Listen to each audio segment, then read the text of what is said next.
And we are back on Fut-Afrique channel. You are still chilling with me, Auntie Diski. And this is her story where we talk all things women in football. I'm talking coach, player, strength and conditioning coach, video analysis. We want to hear from them. And I'm still chilling with Erin and Coach Dunga. Now, we can't have this conversation without speaking about the frustrations and the challenges that we face within the sporting fraternity.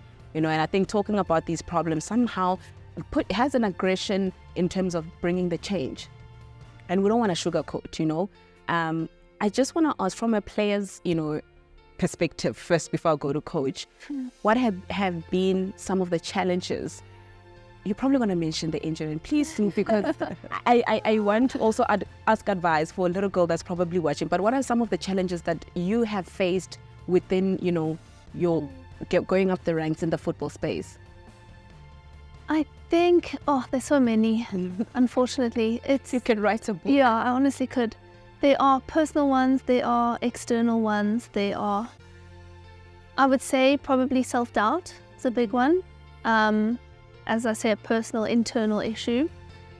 But then externally, it's just the taking seriously that we're lacking. As I said, you can't look ahead and see a long-term career. Just because no one wants to show you that it's possible to become what we really can become, because it's happening all over the world. Yes. So I think, just not being taken seriously, priorities in just the wrong place. There's money, but it's being spent on other things, and Or if it's being spent on you, it's spent on you when you lift the trophy for a particular tournament, and then it dies out. Yeah, it's conditional. It's not just because you want to see women's football grow. I saw something that said, if you don't water the grass, it will not grow. Absolutely. So someone just has to do it. Yeah. And then, the injury. How can I forget? What an experience. I've never been injured before this. So I have just spent the last 11 months sitting, watching, crying, building, also learning a ton. It didn't take long for me to realize I was very grateful for this experience. It brought me back to myself. It turned me inside, and it said, this is where you are, this is what you have to get through, and if you want to continue, if you want to get somewhere, this is probably the biggest hurdle you're going to face, getting there. And if you don't put anything in, you're not going to get anything out. So I think also, just being in the right mental space during an injury is very important, because it's very difficult to resurrect from a place like that, especially as a player. We've seen premature rush decisions, players coming back and then just going back to the injury because people don't take time. And I think if mentally you don't prepare yourself to give yourself time, to get ready right here and here as well, But we've seen you taking your time. And also, I don't know, you have a very strong diet. Because, Coach, correct me if I'm wrong, when players come from injury, we do see some weight, and you know what I'm saying?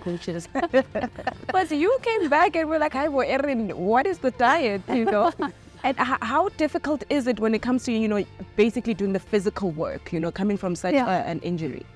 I can't even, so much has happened that it's so hard to bring into one story. I was very panicked about the diet when it first happened. I just thought I've been so active for so many years, and that's how I've just maintained. And now I'm not going to be active. I couldn't walk for weeks. So I was like, no, this is the end. So then it just, as you said, it was a mental shift. I just had to decide, are you going to feel sorry for yourself forever, or are you going to do what it takes? And doing all the rehab, doing all the exercises, just what you put in is what you get out. And that's what I had to tell myself, that it wasn't always fun, it wasn't always easy. Sometimes I just genuinely just didn't feel like it. But okay, cool, you cannot do it, the time is still going to pass. You meet your milestones a little bit later. Is that what you want to do? I just wanted to tick all the boxes as soon as I could, exactly under the instructions of every expert that told me what to do when. I think it was a lesson in discipline, commitment, as I say, and just patience, as you say. It was a wait and a wait and a wait, and I had my own personal milestones that I didn't meet because you can't control this. So whatever happens, and if you want to get somewhere, you've got to do what it takes. Yeah. And you wore it so well, because you were not hiding. We saw you at every single moment there, and very much positive. Everything very positive, screaming for whoever was playing, And I'm like, Erin, at every game you were there. So you wore it so well that, I know I'm injured, I know I'm out of, the space, but I don't have to park here, and build a house in this situation and not move on. And I think somebody who also probably can adopt that will have a quicker recovery time mentally in terms of, getting back to the game. So big shout out to that. Thank you, I appreciate it. And we're still on the topic of challenges, Coach, and your question is going to be split into two, because I want to know if, from a coach's perspective and a player's perspective, when you were still playing for the national team, or when you were still a younger Dunga who was playing, the challenges that you came across and the challenges that you probably faced when you transitioned into the coaching spaces, are they the same, or has there been change? Because now when you speak to your players, you don't just speak to your players from just coach to player. You're speaking to your players from somebody who's been in their shoes, So has it been the same kind of changes? Have you seen some difference? I know it might be very slow. Yeah. Or maybe there just hasn't been any difference, I think the challenges, Erin summed it up, especially with the one of self-doubt. You might be sitting there, you are the captain of a whole country, but you don't believe, you really don't believe that you are in this moment, in this place, actually, maybe that you are deserving to be here, that you've worked so hard, it's the right time. You don't even think about those things in the positive light, So that is the one thing that I always try to talk to my players about, that it's okay. As soon as you realize it, that's where your power starts kicking in. There's something else about just walking like your head is in the clouds, you can't see anything. That's dangerous. That's very dangerous, because now you won't even see when something's trying to redirect you, or something is actually in your way, it's actually about to block you. You won't be able to see it or notice it. And we are maybe faced in this time now, in the era where players are able to speak out about mental challenges. Because it's something that's not tangible. When you say to me, I can't pass, I can be able to help you. But when you start talking about self-belief, it's a very gray area. I can't even say I can help you to believe this way. So that's something else that, as a player, I used to struggle with. And an injury as well. I missed out on a huge opportunity of going to the first ever Olympics with Banyana because of my knee injury. And subsequently, I decided, let me retire. It was frustrating. I didn't have the positive spirit that Erin had. We needed it. We needed it. My mind was, in a dark space, at that time, because now I felt I'm letting the whole country down. I'm letting the team down. I wasn't even thinking about myself. I just wanted this knee to function so that I can be able to carry on. But good enough, I was a little bit older. I had had my qualifications. I was working in an office, so the CV was great. Yeah, my CV was great, so I could be able to tender it in and say, hey, hire me. Even if I can't play, I can type. Of course, yeah. So I was maybe fortunate. One of maybe some couple of things that I really hold near and dear is the favor that you have. That's why it's not easy now. If I hadn't lived my life the way that I did, which is to go to school and get qualifications and also be able to be liking playing football, one of them goes sideways, I could be able to jump onto another one. Other people are not. Yeah, privileged like that. Yeah. And Coach, I want you, every time I listen to you talk and your interviews, I probably will forget my next question, right? Because I just get so deep into that conversation and I'm like, we have to ask you something. All your interviews are great in terms of your teachings. Mm-hmm. And I want you to maybe give us the importance of making sure that as a coach, you create a safe space for your players to be able to speak up. You spoke about now people can speak up. Yeah. And one can argue to say, can they really? Because not everybody has created that space to say, I can speak up.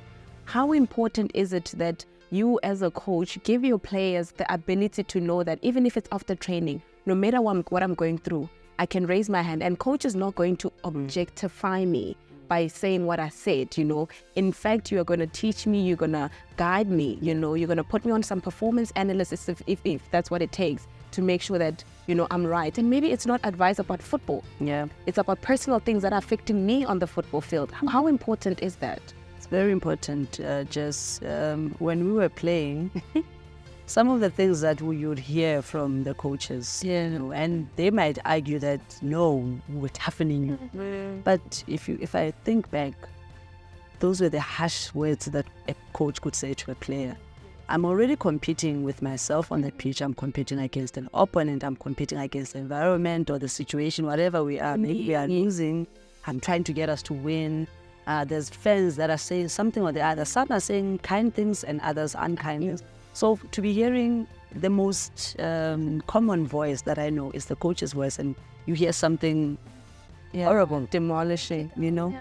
And so that's something that when I took the moment or the step to, transition into coaching, I said, away with that. I don't like to talk a lot about myself, but I always encourage my players to be able to speak freely in my presence. I don't like to judge, because I understand that besides you being a player, you're a human first. You're going to encounter human things that perhaps my life I've encountered or I'm yet to encounter. So I'm going to learn from you, or you're going to learn from me. So it's always wise to share, And with my players as well, maybe the fortunate part is that I've been a student athlete at UJ. So whenever they're telling me about, coach, it's tough, I'm like, I've walked the journey. Yeah, and these are some speaking from experience. Yeah, these are some of the tips that I can give you so you can get better, or avoid this, or don't do that, or maybe actually do more of this. That's what I do with them. And I also talk to them about, life in general. I always try and peek at it, and I tell them, I'm going to talk to you about your relationship. I want to talk to you about whoever that you're dating. Because it could be that is the one person that's going to support you on your journey as a soccer player, or they're going to keep you away from it. So when we're not talking about it, it's going to be this dark space or dark place that nobody gets to see it. And you are encountering it by yourself in your own way, and you don't have the power. So I would like to be, I won't stand between you and your partner. Yeah. I just want to be able to say, I'm supporting you, whatever you're deciding. You say, so that's life. We have to talk about it. Yeah. No, I really love that, because I think this is an ongoing conversation from every single athlete, that support structure that you can get on the field, and we come from different backgrounds, Erin's mom saw her kick a ball and said, let me call whoever I need to call, let's go play. There's another one who kicks a ball by themselves, the parents think put away that ball. So you need to find people like you in those structures that can say, let's nurture it, let's groom it, let's do something about it. And Erin, maybe I want to throw this question back to you to say, is mom into football? Does she know what a free kick is, red card, what's happening? She has a vague idea. Okay. She grew up with brothers. Yeah. And I think a couple of them played. So from that, she has that experience. But it was never in her interest. And even my parents, both my mom and my dad, were never at all interested in football. Yeah. So let's speak about making you as an example, a player, probably if ever you were a player that didn't have the safe space to speak. Is at home, when we get home and I talk about my frustrations, are we welcoming to that, and how important is it? Because there's a player who probably doesn't have mom or dad that's supporting. I can't come back frustrated. Ubutu coach was shouting at me and I don't know what I'm doing wrong. They were just screaming at me, and tell them at home. I can't go to the coach because the coach is the same person that's demolishing my, my spirit every time. I can't go to the players because the players are the same ones that are probably not passing me the ball and making me have a very bad performance, So there's nobody. So let's talk about the support, because most who have given up and said, Yazin, it's chai, has been because no one has been there. No manager, no agent, no parent and stuff. The importance of support. Huge. It's you can't even really put an amount or a value on it. just being able, when we speak about self-doubt, it's because you're in your head, in your own head, and you can't get out. So having someone to just voice those things to, just, even if they just sit and don't say a word, but just absorb everything you're saying so you get the chance to let it out, it makes a world of difference, so that it's not in there, it's not boiling, it's not bubbling, it's not getting bigger, it's not getting heavier and harder to bear. It's just, it's out, it's released. And then if you get advice, you get another perspective and you can look at it differently. And maybe she had, or the person says, maybe she had a bad day and she just, that's why that comment came to you. It doesn't have to be personal, it's not about you. Ultimately, football is a game that we just play because we enjoy playing it.